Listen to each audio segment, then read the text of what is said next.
SLTV Channel 264. Join us as we redefine what television means to you. Voice of the People Television, VOP TV. Now you have more than a voice.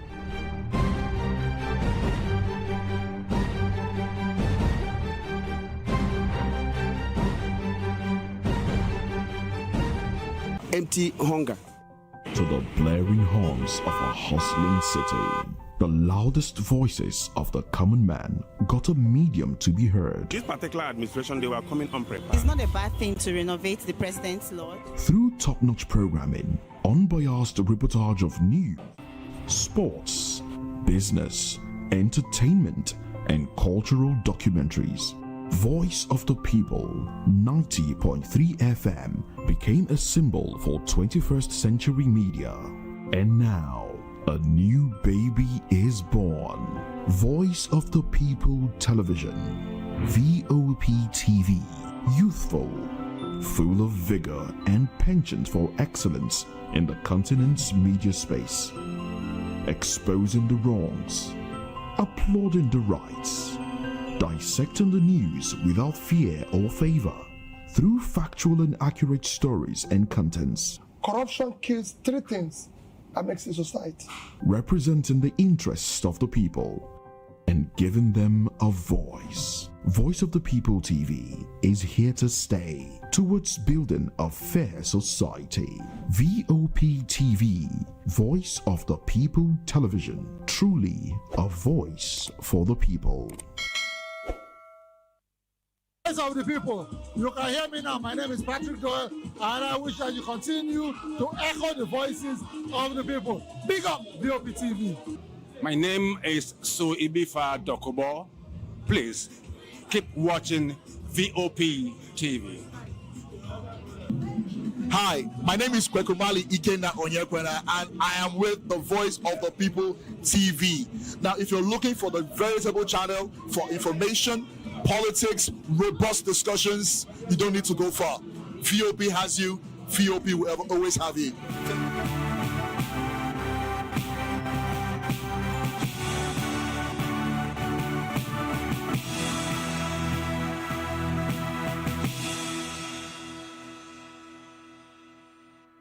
And welcome to News Hour on Voice of the People TV.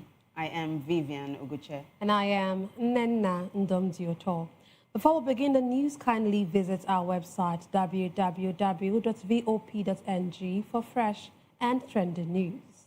Here are the headlines. Senate passes electoral bill and rejects mandatory electronic transmission of results. Also, INEC expresses readiness for 2027 elections. Nigerians call for electoral reforms as INEC admits dead names on voters' register. VP Shetima launches Vision 2050 blueprint for Southeast's economic development. House committee warns agencies and banks over ignoring summons. Ojulari says NNPC lacks fix through the third reading, but rejected a proposal to make electronic transmission of election results mandatory.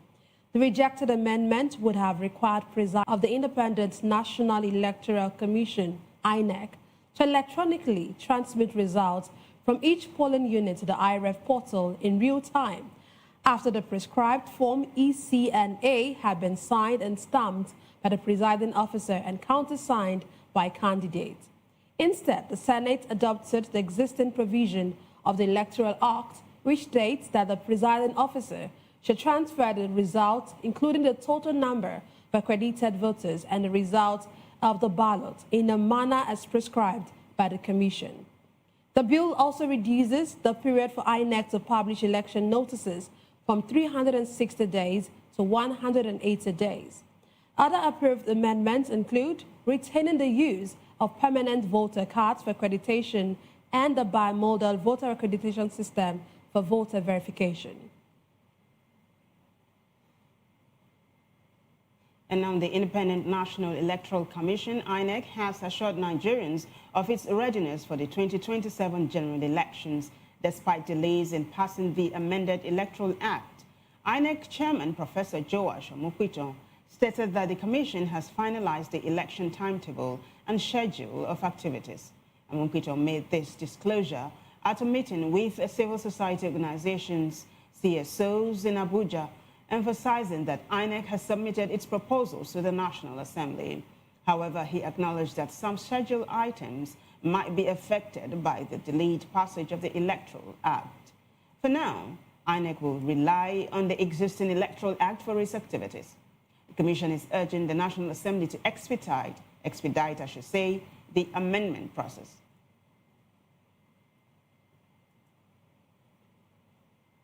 In the meantime, the Independent National Electoral Commission, INEC, is consulting with the Office of the National Security Advisor, NSA, to resolve disputes surrounding ward and polling units delineation in Warri Federal Constituency, Delta State.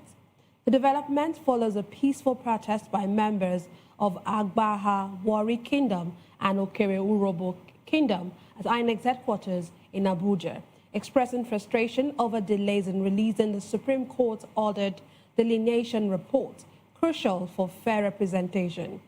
INEC National Commissioner Professor Abdullahi Zuru assured protesters the matter is a top priority, with INEC Chairman Professor Joash Amupiton engaging security apparatus for a peaceful resolution.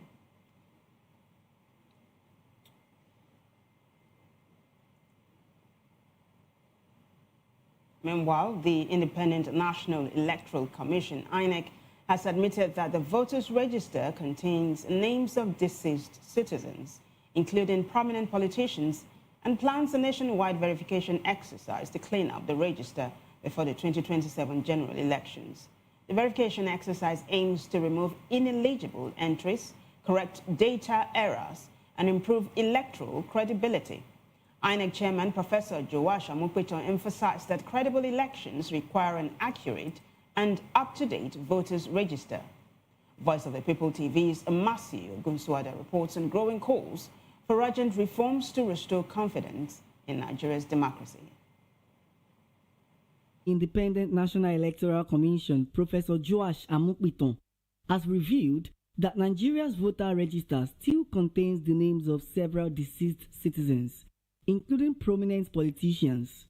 Amupiton said a recent review exposed irregularities in the register, prompting plans for a nationwide verification and cleanup exercise ahead of the 2027 general elections to ensure credibility and transparency in the electoral process.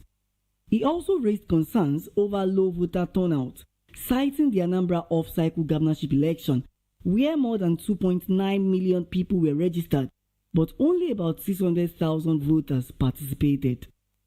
As Voice of the People TV, we got the opinion of Nigerians towards this development. For me, I would want INEC to do the necessary thing which they are known for by giving us a factual result. They should not try to boycott the people's votes, like the results. They should actually work and give us the data of what we voted for. Calculations of the total numbers of people that voted. Then for the people should actually come out and vote. And when we say people should come out and vote, even if somebody gives you a money to come and bribe you. Election draws closer. Nigerians are calling for immediate reforms, urging INEC to sanitize the register and restore public confidence in the nation's democracy. Matthew Oguswada, reporting for Voice of the People Television.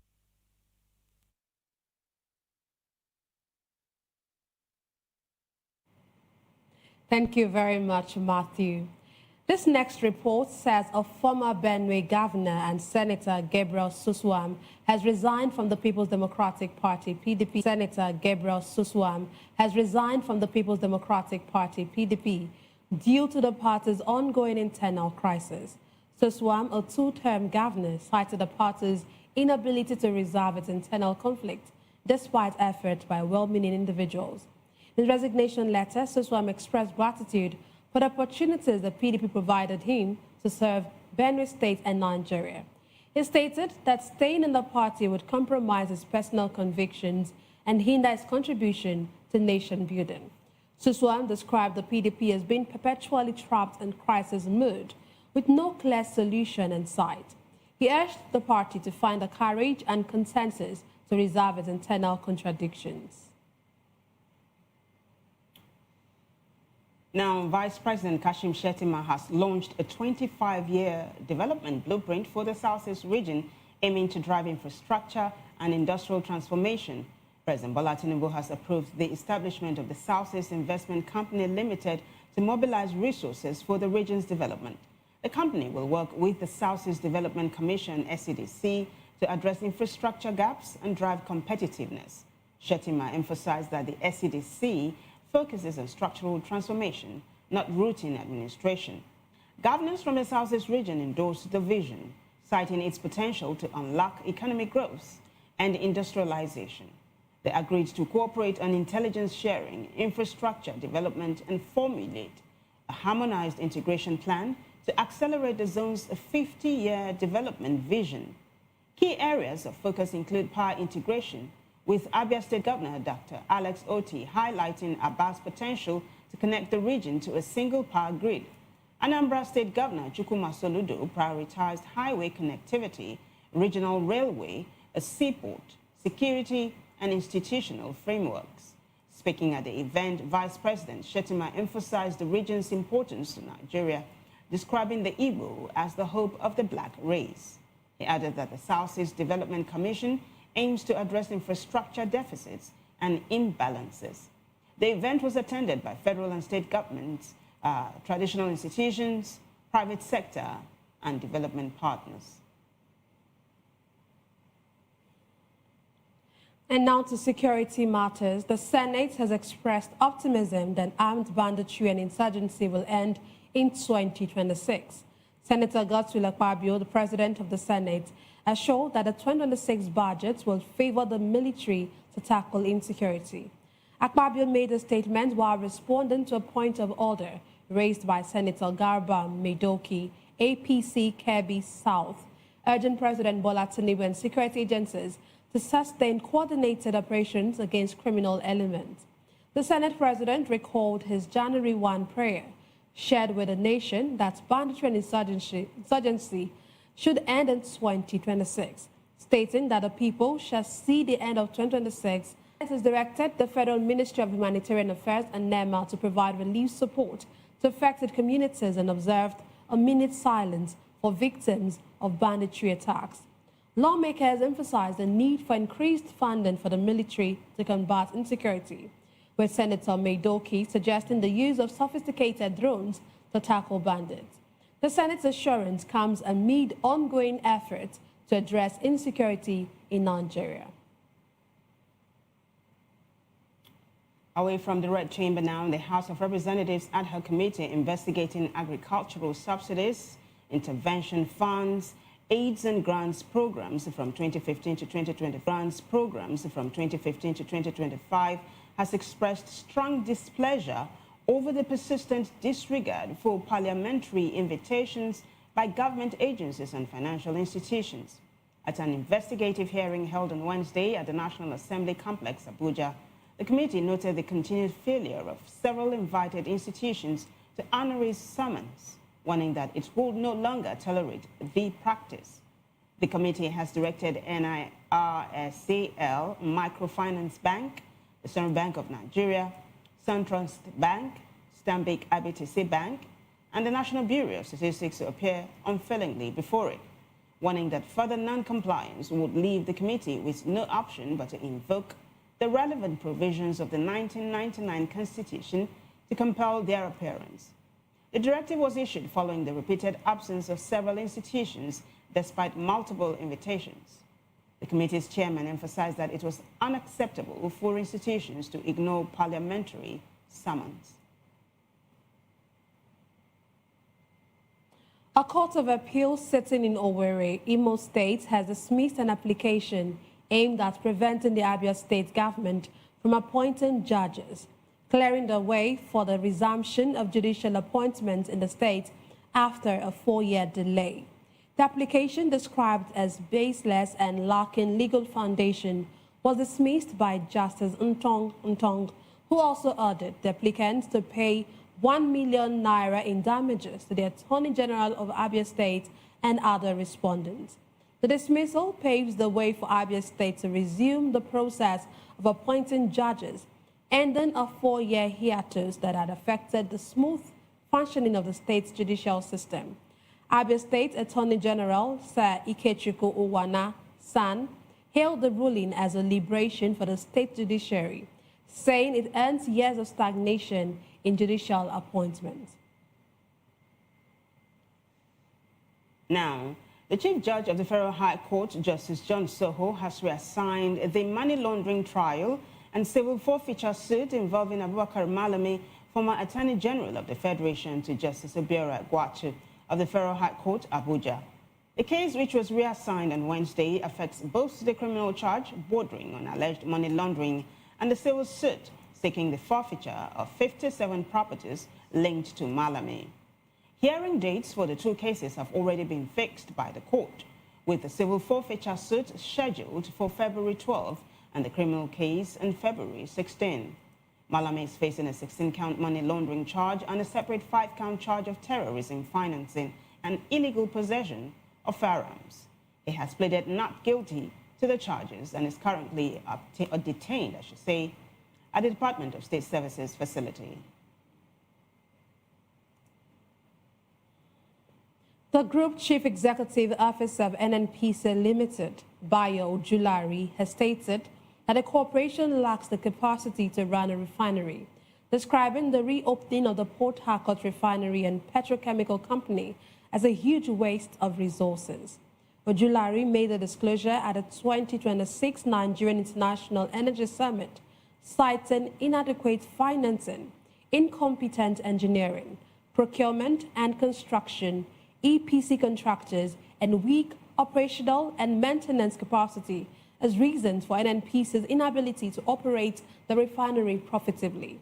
The Port Harcourt refinery, rehabilitated at a cost of $1.5 billion, and the former NNPC GCEO, Mele Kyari, was reopened in November 2024, but shut down again in May 2025 due to sustained financial losses. A review of the refinery's operations revealed significant losses, with the facility operating at 50 to 55% capacity and incurring high operational and contractor costs. NNPC is now seeking partnerships with experienced refinery operators to run the country's refineries, rather than relying on contractors and maintenance service providers. Ojulari emphasized that Nigeria's oil production target for 2026 is 1.8 million barrels per day, but the 2025 budget benchmark of 2.06 million barrels per day is over-ambitious. Well, joining us virtually to analyze these stories is Prince Francis Chilaka. He is a political analyst and public affairs commentator. Francis, it's a pleasure to have you join us today. Yes, good evening. How are you? Very well. And how are you, sir? I'm good. All right, good to know. So the Nigerian Senate has passed the Electoral Act 2022 Repeal and Reenactment Amendment Bill 2026 through the third reading. But this is the catch, Francis. It rejected a proposal to make electronic transmission of election results mandatory. What does this mean?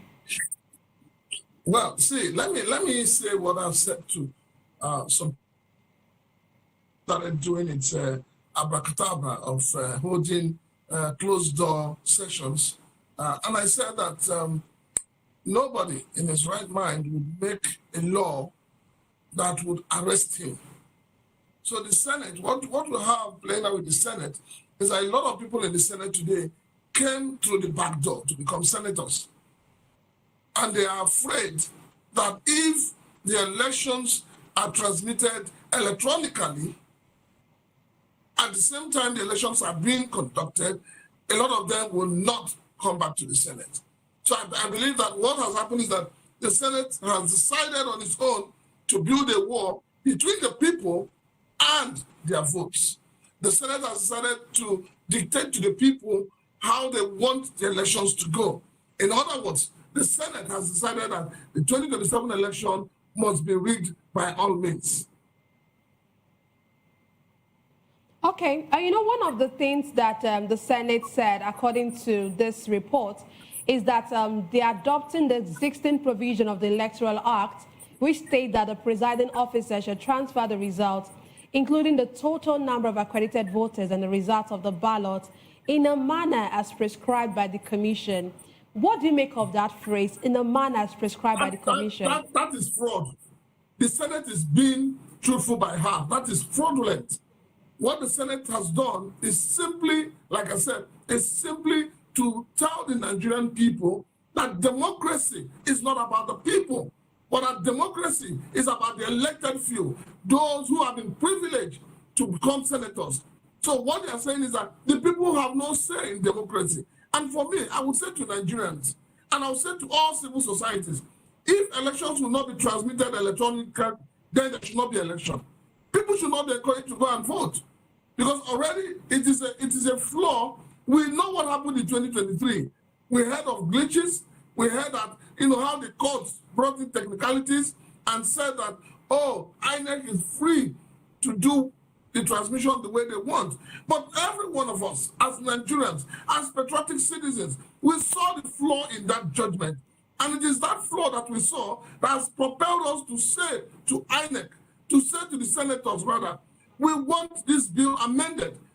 The core reason why we want that bill amended is that we want election results to be transmitted electronically. That is the only way we can be a free and fair election going forward. Very well, sir. So, Francis, before we let this go, don't you think instead of fighting each other as to who's going to be a flag bearer of a particular, party, that this is red meat for the opposition, that this is what they should really, really rally around each other and, present to the people as to why to fight? I know that the oppositions will not accept this, and I know that right-thinking Nigerians will not accept this. I am calling on the House of Rep to stand their ground, because if the House of Rep could pass that bill asking that elections be transmitted electronically, I see no reason why a Senate led by Senator Pabio, who has promised Nigerians that he will ensure that elections are conducted free and fair, will not come back and say they will not want the elections results transmitted electronically. A clandestine arrangement to find a way of rigging the election, to find a way of denying the people the right to exercise their rights. It is unacceptable. It is not something we should condone. This is what I expect that Nigerians should come together and oppose it. We should begin to write to the Senate. We should begin to, call their numbers. We want to know those who voted. It is high time we know those who voted for this obnoxious bill that they want to pass to come to life. We need to know. Okay, let's move to another development, of course, by the Independent National Electoral Commission, which is the INEC. It's assuring Nigerians of its readiness for the 2027 general elections. But I don't know what you want to say about this. INEC, it's on one hand saying it's ready, or assuring Nigerians of its readiness, while one of the things that Nigerians actually want the most has not been put into effect. How realistic is this readiness by INEC? No, INEC is not ready. If INEC is ready by now, they should be carrying out voters' awareness. They should be educating Nigerian voters on how to vote. And if INEC is ready, INEC itself should come out and say, no, we want this result transmitted. And INEC would support the National Assembly, especially the Senate, to pass the bill, asking them to apply their own discretion on how to transmit the result. For me, it is a no. INEC is not ready, and INEC should not fool Nigerians. Well, you say INEC would rather, support the Senate to, do what they want to do. But this is what INEC is saying, that the Commission, INEC, is urging the National Assembly to expedite the amendment process. So it's like INEC is waiting with bated breath, but the National Assembly is dragging its feet. Expedite what do they want them to expedite? You want them to expedite illegality. You want them to expedite a document or a law that does not give room for Nigerians to exercise their rights properly. It is the same Senate who have said that they will not make a law banning vote buying. So what do we have? These senators we have today, are they patriotic? You don't even understand what patriotism is all about. I mean, look at other countries that are already working towards ensuring that they have a perfect or a near perfect election process. Why are we, the supposedly giant of Africa, still working in the old days? We're going backwards rather than going forward. And our senators are in the forefront of taking us back 20 years. This is unacceptable. If most Nigerians are not content with their representatives at the national level, how come they are not recalling them back home? Even though we know that a number of times Nigerians tried, it didn't work. So do you think it's the recall process itself that is a problem? Or that the voters are not... It's for the people. It is not decided by the political class or by the senators. Okay, we're still talking INEC and issues surrounding it. The Independent National Electoral Commission is dispute surrounding ward and polling unit delineation in Warri Federal Constituency, Delta State. And these people are actually saying that they are actually expressing frustrations over delays in releasing the Supreme Court ordered delineation report that is crucial for fair representation. What do you make of this, that the Supreme Court has ordered delineation report and it has not been put into effect? It has not been released. Well, you have a country where I would say that the judiciary no longer commands the respect of the Nigerian people. And the reason why they don't command the respect of the Nigerian people is because each government have always tried so much to carpet the judiciary. So when the judiciary make pronouncements, people don't take them seriously anymore. And this is, it's not good for our kind of democracy. It's not good for our kind of governance. Ordinarily, when a court pronounces a judgment, it should be implemented immediately. But Nigeria has become a country where once the judgment is implemented, everybody's trying to interpret it to suit them. So it's unfortunate that up till now, we're still talking about this. This is something that should have been taken care of in a few days or few weeks or 2 weeks after the judgment was delivered. But we're still going back and forth. It simply shows you that even INEC is not ready. And I don't think INEC wants to do that. So these are issues that need to be addressed so that we know where we stand as a nation and we know where we stand as a people. We cannot be talking about good governance in other countries, in other climes. Meanwhile, in our own country, nothing is working. Francis, thank you as usual for your insightful analysis. We are grateful. Thank you. You're welcome. All right, we have been speaking with Francis Chilaka. He is a political affairs analyst. We'll be right back after this short break. Stay with us.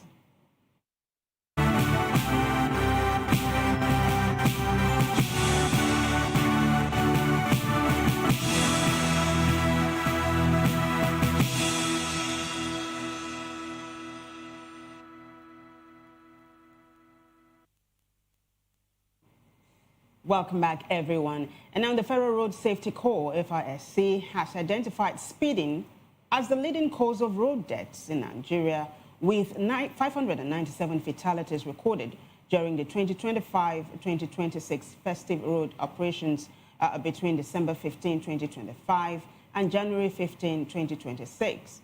FRSC Corps Marshal Shehu Mohammed disclosed this at a press conference in Abuja, citing a 3.4% increase in road traffic crashes and a 4.2% rise in fatalities compared to the 2024-2025 festive period. According to the FRSC, road traffic crashes rose from 665 to 687 cases, while fatalities climbed from 571 to 597. Injuries also increased slightly from 2,462 to 2,522. However, the Corps noted an improvement in emergency response outcomes, as the number of victims rescued without injury rose from 2,697 to 2,792, reflecting enhanced rescue and post-crash response capacity. The FRSC's disclosure highlights the need for increased efforts to address speeding on Nigerian roads. We now move on to Lagos State. The state is taking its security to the skies as Governor Babajide Sanwo-Olu has hosted the Chief of Air Staff to discuss a stronger partnership with the Nigerian Air Force, including plans for advanced aerial technology and a potential new base near the International Airport. Our correspondent gives us more in this report. The Chief of Air Staff, Air Marshal Sunday Kelvin INEC led his team today at the Lagos State House for a courtesy visit. He commended Governor Sanwo-Olu for his visionary leadership and the strategic transformation of Lagos State. I'm aware that you have been in the forefront. I get good reviews and reports from my staff officers of all the funds, the effort, the concern and attention you give the Nigerian Air Force. Governor Sanwo-Olu also praised the Nigerian Air Force, noting that professionalism and competence of its officers.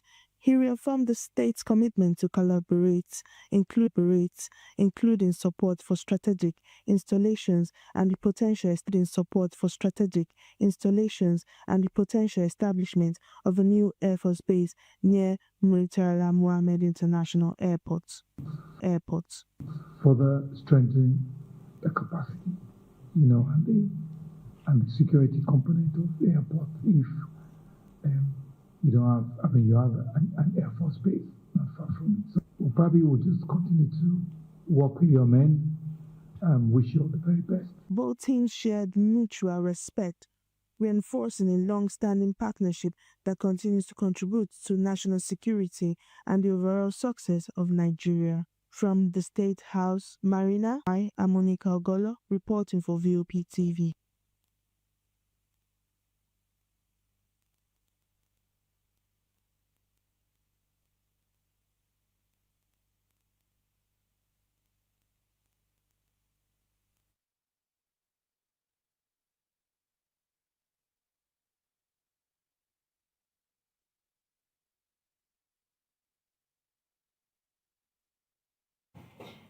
Onyeka, thank you.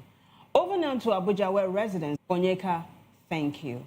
Over now to Abuja, where residents have expressed mixed reactions to the deployment of U.S. military troops to Nigeria, calling for leadership that listens and reforms that work. Our correspondent, Keziah Usman, reports that residents are persevering despite the development, emphasizing the need for a future that rewards effort, integrity, and honest labor. Meanwhile, citizens' opinions on the deployment are being gathered by Voice of the People TV. Our correspondent, Onyidamola Lukuto, has more.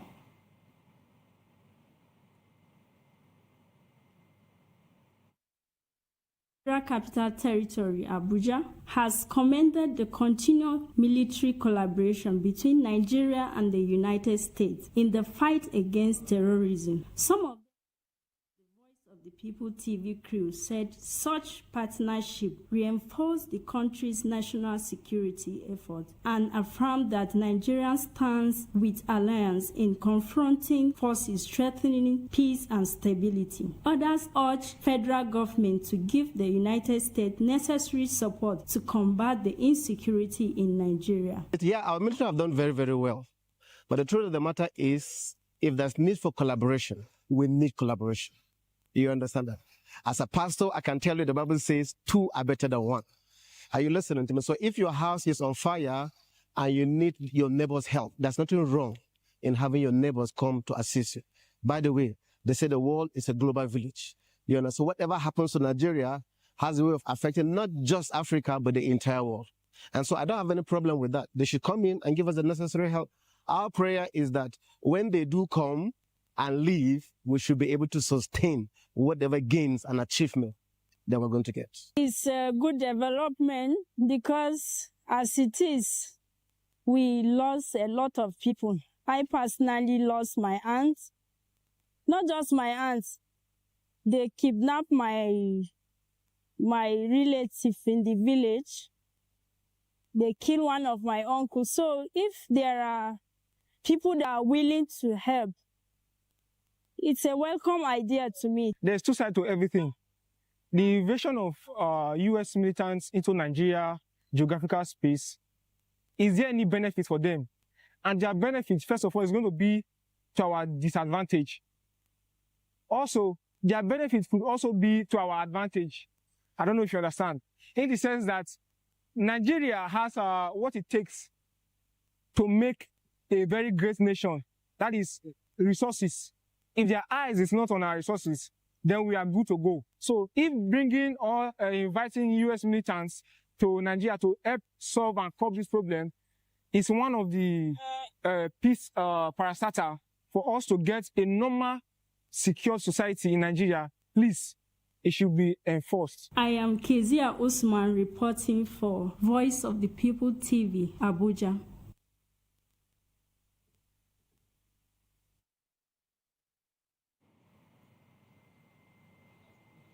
All right, we apologize for that mix-up. That report was put together by our correspondent, Kezia Usman from Abuja. Now, Oyidamola Olukutan reports from Lagos.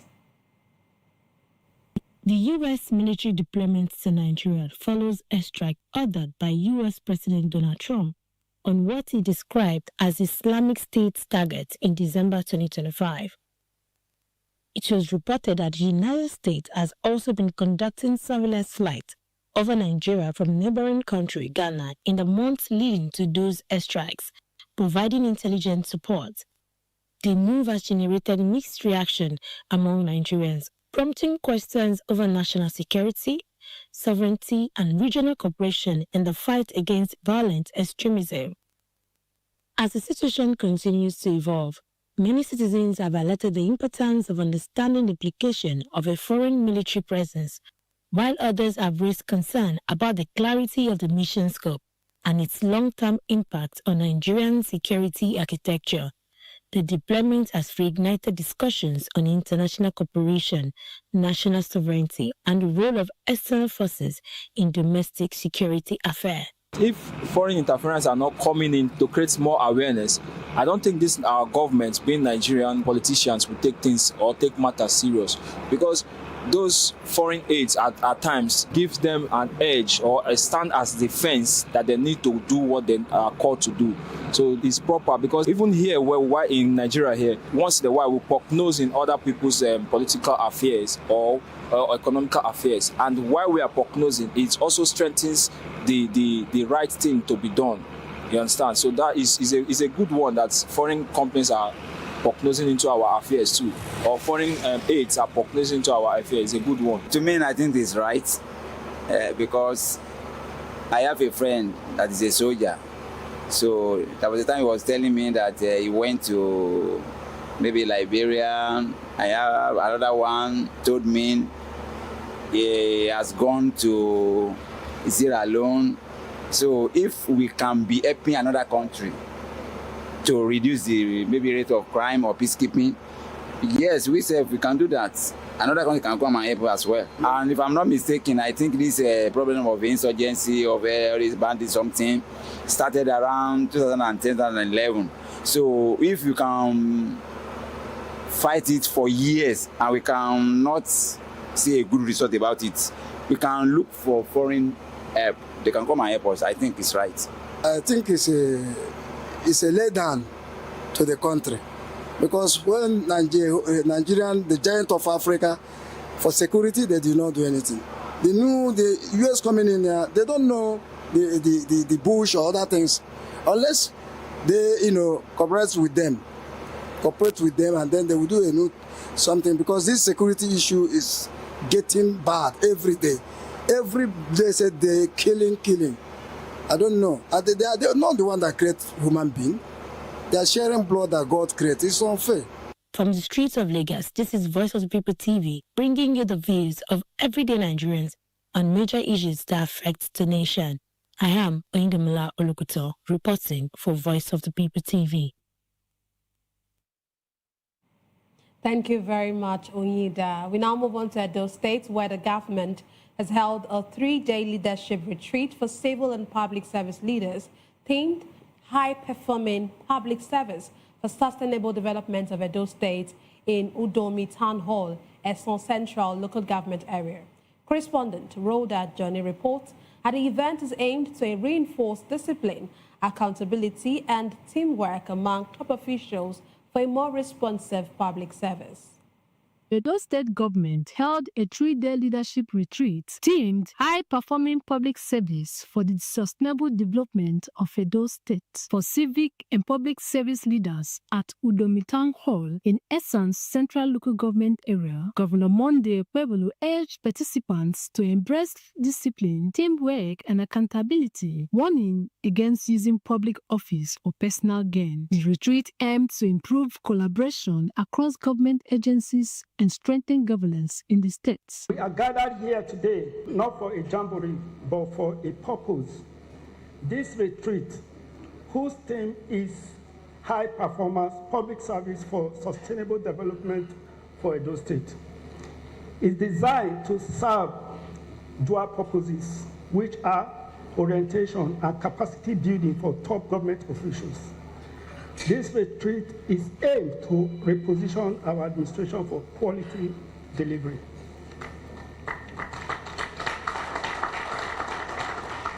Our administration is driven by a clear vision of Shine agenda.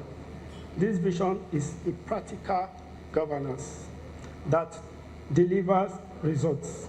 Within the past 1 year, we have built massive infrastructure and deliver economic development to our people. The task now is to consolidate on our gains. To achieve this, we must work as a team and strengthen collaboration across ministries, departments, and agencies. Good governance is a teamwork, and no single appointee or agency can succeed in isolation. The Secretary to the State Government, Umar Musa Ikilo, said the program reflects the belief that Edo's development must be driven by its people. We are going to be tracking every MDA against some of these targets that we have set up. What programs have you implemented? What projects are you executing? And what's your timeline? And then we'll be able to score those MDAs, and that score may be used to make certain administrative decisions by His Excellency the Governor. Through that scoreboard, we are able to know those who are really contributing to promoting the Shine agenda and those that may not be doing enough. The Excellency can decide, okay, you may need to move from this ministry to another ministry, or this sector to another sector, or this agency to another agency. So it included interactive sessions where participants shared ideas and deepened their understanding of leadership and public service, marking a step forward for effective governance. From VOP, I am Rodan Johnny.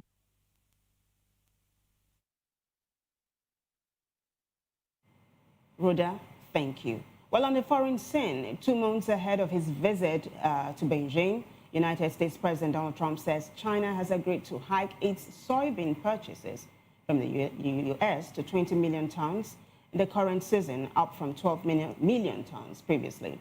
Trump said he had a very positive call with Chinese President Xi Jinping on Wednesday about trade and security issues. Alongside the goodwill gesture, Xi also warned Trump about Taiwan, which is a source of ongoing tension between both economies. Soybean futures rallied sharply after the announcement. The ailing U.S. Farm Belt is a major domestic political constituency for Trump, with China a major consumer.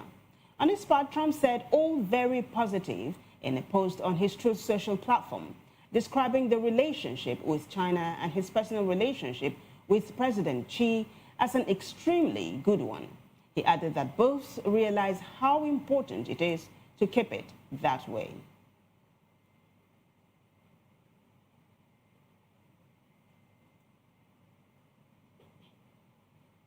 In another development, the United States and Iran have expressed divergent interest in the scale of their planned talks towards de-escalating their ongoing tension. Stating his country's readiness for the talks, U.S. Secretary of State Marco Rubio said that besides the nuclear dispute, talks would have to include the range of Iran's ballistic missiles, its support for groups around the Middle East, and the treatment of its own people. However, a senior Iranian official insisted the talks would only be about Iran's nuclear program, with its missile program off the table. Talks between the countries amid fears of a military confrontation have been planned for Friday, with Iran pushing to restrict the negotiations to discussion of its long-running nuclear dispute with Western countries. Well, in business news, the federal government has approved a digital system for fish import licensing to improve regulation and support local aquaculture production in Nigeria, as announced by the Minister of Marine and Blue Economy, Adegboyega Oyetola, on Wednesday. The reform aims to modernize fisheries administration, boost transparency, and strengthen local fish production. The digital licensing system is expected to streamline regulatory processes, reduce administrative delays, and improve oversight of fish imports. Minister Oyetola described the reform as a major step towards efficient fisheries management and transparency, supporting local producers and enhancing food security.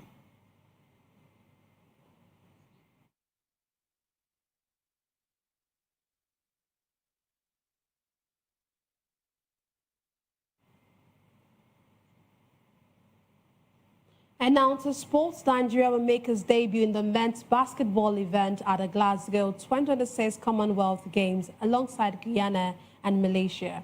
The competition will take place from July 24 to 29, 2026 at the Scottish Event Campus, Nigeria.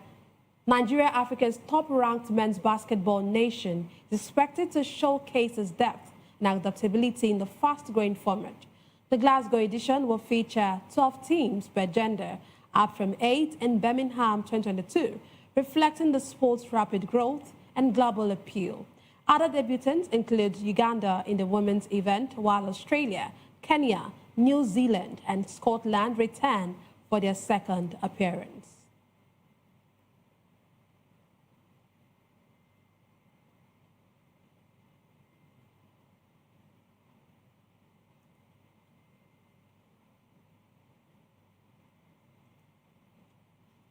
Well, in entertainment news, American streamer and internet personality Kai Cenat met with Lagos State Governor Babajide Sanwo-Olu at the Lagos House Marina on Wednesday. According to a post on X by the governor's special assistant on new media, Jibril Gawat, Cenat, known for his live-streamed content on Twitch and YouTube, is in Lagos to explore projects for kids and young people, though the exact nature of the project was not disclosed. His visit follows recent attention from another American streamer, iShowSpeed, who drew crowds in Lagos. Cenat commands a massive global audience, especially among young people.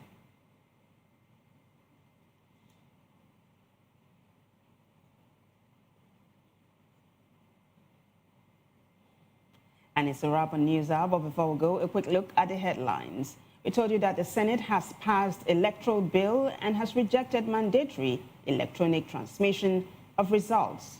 Also, INEC expresses readiness for 2027 elections. Nigerians call for electoral reforms as INEC admits dead names on voters' register. The Vice President Shatima launches Vision 2050 blueprint for Southeast economic development. Also, House Committee warns agencies and banks over ignoring summons. We told you that Ojulari has said NNPC lacks capacity to run refinery. Well, on the foreign scene, China to increase U.S. soybeans purchases after Trump call. In business, federal government approved digital fish import licensing to boost local production. Well, in sports news, Commonwealth confirms Nigeria for basketball event. And in the world of entertainment, Kai Cenat visits Lagos governor and discusses youth projects. Do well to subscribe to our YouTube channel. On YouTube, we are Voice of the People Television. And on other social media platforms, we are at VOP TV Live. If you witness news happening near you, we want to hear from you. Send your eyewitness report, event coverage request, photos or videos directly via WhatsApp to 0814-606-4057. Can also reach our newsroom by email at news@vop.ng. I am Nnenna Ndomdioto. And I'm Vivian Oguche. Thank you for watching.